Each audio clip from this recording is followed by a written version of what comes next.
The Endgame by Todd Goldberg. Acknowledgements. As ever, I am grateful to Matt Nix for letting me play with his toys. Extra special thanks to Rashad Rassani for listening to my story and telling me a better one. Thanks also to my brother, Lee Goldberg, for midnight support and wise counsel, my agent, Jenny Dunham, for her constant faith, my ever patient editor, Kristen Weber, for being ever patient, and my wife, Wendy, without whom these pages would be blank. Much thanks for helpful research hints, Walt Stone, Dan Jimenez, Timothy Schmond, and Ryan Johnson. Since I am not a spy, I'd encourage all of you to avoid doing anything in this book that might cause you to blow up. Besides, I make a lot of stuff up. However, if you want to read about the real folks, I found the following books very enlightening from a research standpoint: Marine Force Recon by Fred J. Pushies, Why Spy? Espionage in an Age of Uncertainty, and The Great Game: Myths and Reality of Espionage, both by Frederick Hitz. Chapter 1. When you're a spy, the word belated gets eradicated from your vocabulary. You don't send belated birthday cards. You don't send belated Christmas cards. You don't send belated wedding, anniversary, graduation, or congratulations cards. You don't even bother to send belated wishes via email. You tend to miss physical events like birthdays and baptisms and bar mitzvahs because it's nearly impossible to tell a Taliban assassin you'll have to hold his inquisition until Monday so you can make it to TGI Fridays for your buddy's 40th. If birthdays, weddings, and holidays meant a lot to you, you wouldn't be traveling the world under diplomatic cloak. You'd be sitting in a cubicle, rigging the Secret Santa lottery, drafting memos about the need for casual Fridays, and fantasizing about the person who services the photocopier. Being a spy means never being forced to eat potato skins in a TGI Fridays surrounded by men in dockers or expressing your emotions through the mystery of Hallmark. When you're no longer a spy, however, you learn pretty quickly that there's no card that says, "Sorry, I missed the last dozen Mother's Days. I was busy doing Black Ops." And yet there I was in the middle of Target in Midtown Miami, staring at row after row of greeting cards, trying to find one that might justifiably say that very thing. My ex-girlfriend, former IRA operative, current business associate, confusing person of romantic interest, Fiona Glenann, handed me a card. "This one is cute," she said. The cover read, "I'm sorry." The inside said, "For being a terrible son. Happy Mother's Day." "Subtle," I said. "I think it would speak to your mother." She handed me another card. This one had a photo of a line of identical puppies trailing behind their mother. On the inside it said, "It could have been worse. There could have been 10 just like me. Happy Mother's Day." "A lovely sentiment," I said, "but no." "Have you thought about composing your own card?" "Fee," I said, "I don't even want to buy a card. Why would I want to make one?" "I don't know, Michael," Fiona said. "Maybe to show your mother you appreciate her carrying your vile existence for 9 months."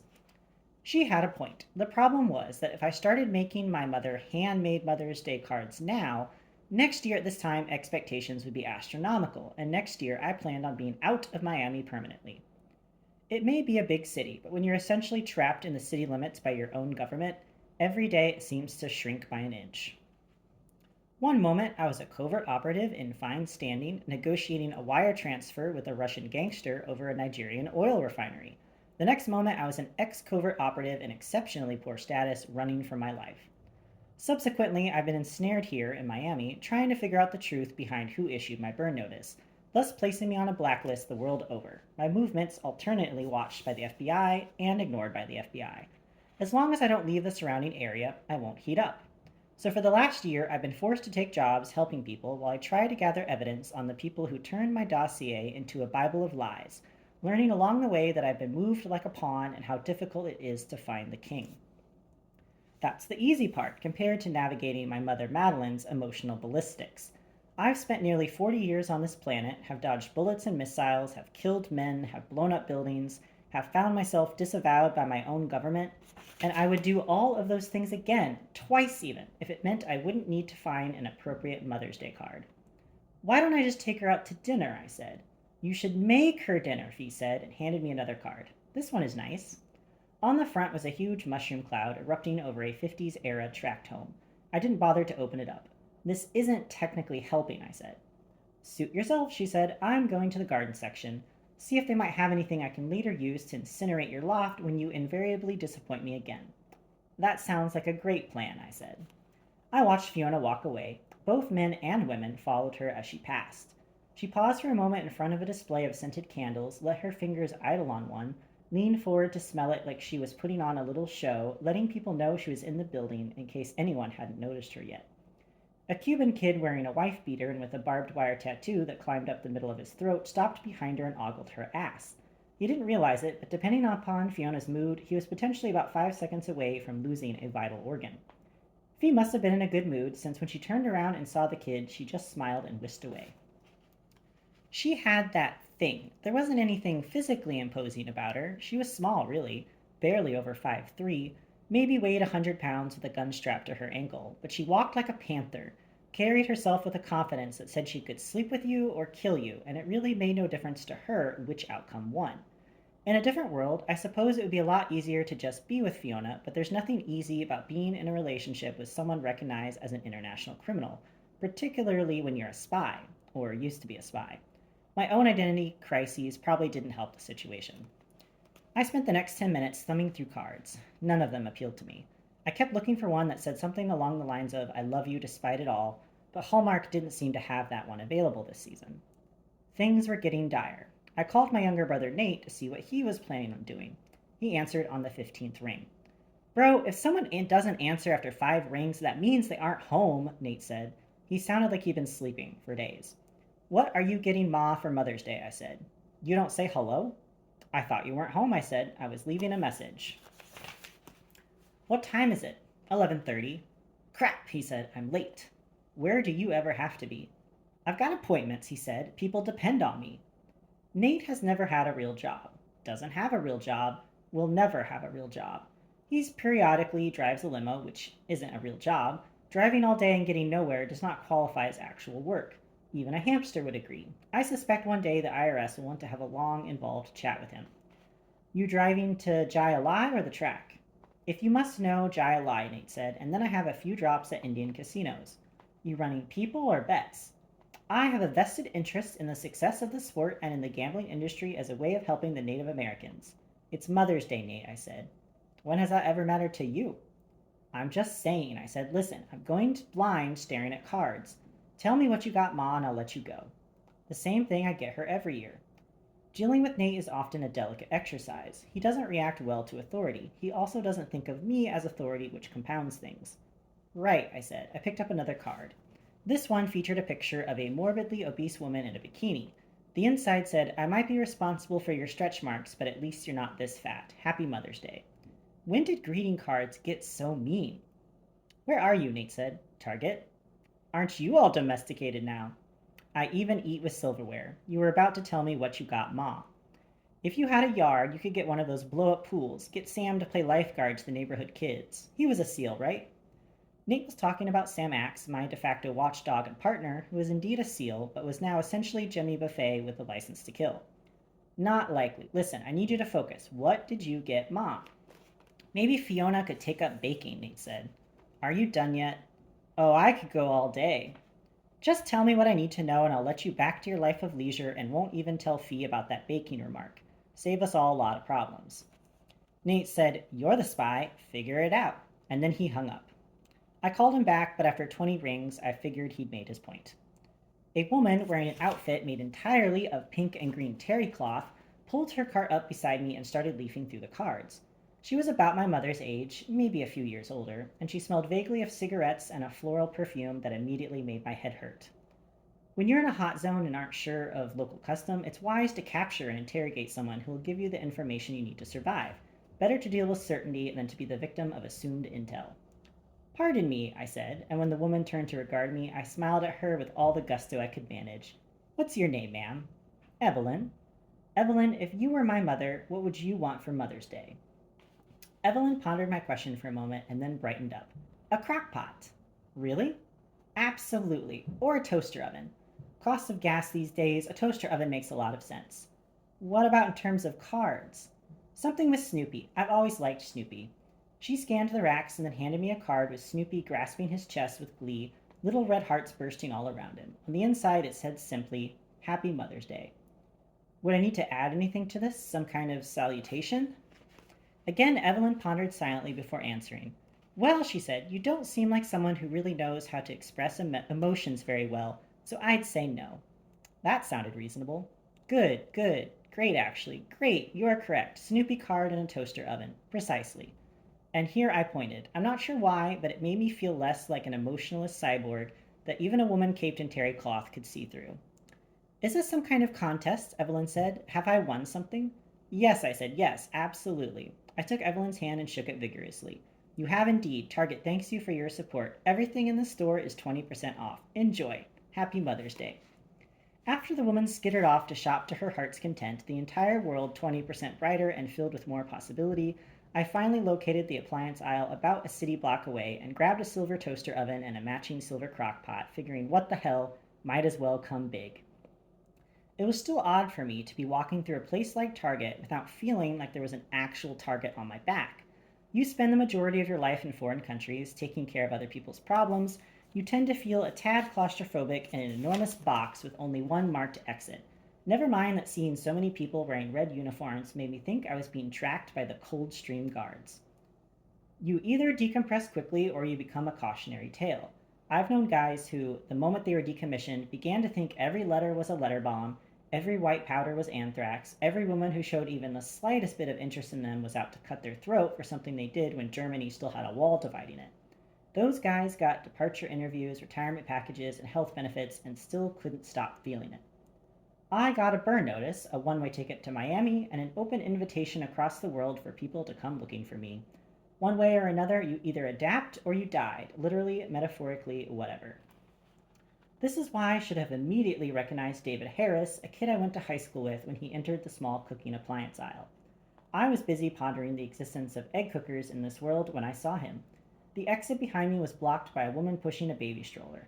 She and the baby stopped in front of a display of blenders, and both seemed equally transfixed on the wonder of it all. Had I immediately recognized David, I could have knocked down the metal shelves on either side of me like dominoes and then sprinted over them and out of the store.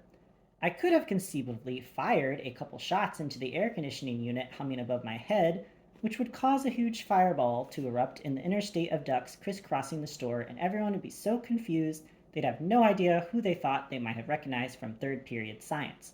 I could have grabbed a can of Pam, lit a match, and created a blowtorch. But none of that happened. Mike? Mike Weston? Westy? Is that you? I looked at the man in front of me and tried to place him. He had a receding hairline that he tried to hide by keeping it cut close to his scalp, but he also had one of those Bimini islands in the middle of his head that made him look indecisive. There is bald and there is not bald. No in between. He hadn't figured that out yet. He wore jeans and a polo shirt, the real kind with the guy on the horse and everything, and a Rolex diving watch, though I had real doubts he'd ever been deeper than his backyard jacuzzi. I noticed a bulge around his midsection that was hidden slightly by how high he wore his pants, but not by much. All of which gave me the sense that we didn't storm a weapons warehouse together in the Sunni Triangle. Nope, I said, wrong guy. I tried to push on past him, but he'd angled his cart in such a way that I'd have to actually split the atom to get around him. It was a consideration. Do you remember me, Mike? He asked. David? Davy Harris? AYSO? Civics with Mr. Dunaway? Ringing any bells? Crap. I'd made it a point to avoid running into anyone I might have grown up with, which is difficult when your hometown is a tourist mecca. Never mind, probably a decent place to spend your adult life provided you aren't a former spy on the run, which I guess is probably a fairly small sample. I've got a slight case of tinnitus, I said. Bells are just outside my range. He leaned over and slapped me on the back with a bit more enthusiasm than I was comfortable with. Man, you still got it, he said. I heard you were back in town but didn't believe it. I think the last time I saw you was the day before graduation. Remember? We got that party ball and sat on the 50-yard line. I think it was you, me, Gordon, Xander, Coop, DeWitt, and I think Roberts, who I just found on Facebook. You on Facebook, Mike? No. Man, it's like a digital class reunion. You should get on there, man. So good to see you. He reached over and pinched my stomach. All trim and cut up, and here I am with this gut. Real turn of the screw, eh, Westy? Not like the old days. If he touched me once more, I was going to break his wrist. Who told you I was in town? Oh, my mom ran into your mom at Publix a couple months ago. Told her you were a spy or something crazy. Unbelievable, I said, because it truly was unbelievable. International crime syndicates would pay hard cash to get a bead on my movements, and all they needed to do was corner Ma at Publix. Maybe they'd been shopping at the Winn-Dixie and because of that had missed their opportunity completely. Yeah, well, parents, right? Right. An uncomfortable silence descended on Davy. As far as I was concerned, we'd covered all of the essentials of polite conversation and could therefore back away without residual injury. But I could tell that Davy was hoping for me to say something so he could start talking about himself, which would then lead to him giving me a business card and then maybe an offer to talk about my retirement portfolio, because guys like Davy Harris always knew something about retirement portfolios. The only thing I wanted to know was how a guy could go through life calling himself Davy. The larger issue was that I could see Fiona walking up behind Davy, which meant that I was about 30 seconds from being in a situation beyond my control. What do you do these days, Westy? If he called me Westy again, there was going to be a problem. Kill people for the government, I said. Can you imagine? Be like James Bond back when he was cool. I just got the whole Connery DVD set a couple weeks ago. My opinion, Lazenby could have been the best Bond. Look, David, I began, but Davy cut me off with a dismissive wave, which made me think breaking his wrist would be a favor to a lot of people. Davy, everyone calls me Davy still. Right, David. No offense, but I don't remember you. I don't remember Gordon or Coop or DeWitt or any of the other guys you mentioned. I trust we went to school together, I really do, but I'm drawing a real blank here. We went to school together for 12 years, Mike. How can you not remember me? I could have told him the truth. I could have said that I'd probably replaced him in my mind with weapons training manuals for every gun produced foreign and domestically for the last 20 years. I could have told him that I needed the brain space occupied by all the memories of him and Coop for the schematics concerning how one best uses duct tape as a weapon. Or I could have told him that I'd forgotten him because I'd spent the last 2 decades trying to forget all I could about this place. But then Fiona walked up and solved all of my problems. He's had a traumatic brain injury, she said. She swept around Davy, grazed him with her hip, which actually got him to move his cart a couple inches, something I'd been completely unable to manage, and then stood next to me. He probably hasn't even mentioned me, has he? No, Davy said, he hasn't. A brain injury, Westy? Traumatic brain injury, I said. Your mom didn't mention that. Man, that's awful. Yeah, I said. I'm sorry, Fiona said, but I need to get Westy home before his medication wears off. Are you his nurse? This would be one of those days that would take me years to live down. Of a sort, I guess you could say, Fiona said, and then she shook Davy's hand in a very businesslike manner. A pleasure to meet an old friend of Westy's, but we must get going so Westy can have his fun time taking apart kitchen appliances before his darkness takes over, as I'm sure you know. Davy had no idea what Fiona was saying, but by the end of the day, I suspected that anyone I went to high school with would have a fairly strong mental picture of me. Let me give you my card, Davy said to Fiona, his voice just above a whisper, as if I couldn't still hear him, as if he wasn't standing directly in front of me, in case he ever needs any help planning for his future. Does he have any kind of retirement set up?